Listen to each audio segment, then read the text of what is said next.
ఏం వేస్తున్నావు?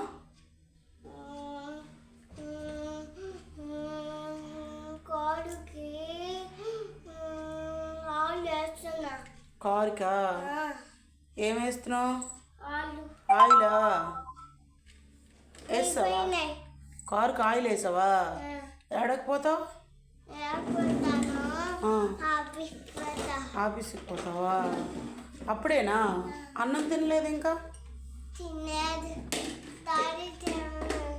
పొద్దున్న ఏం తిన్నావు? పొద్దున్న మమ్మీ డాడీ మమ్మీ అత్తే అత్తే అడ్డులే కదా? డాడీ ఆ సొక్క వేసుకున్నాడు. ఆ సొక్క వేసుకున్నారా? ఎప్పుడు? రేపు వేసుకున్నాడు. అవునా? చూసావా నువ్వు? తెలుసా? ఇదేనా?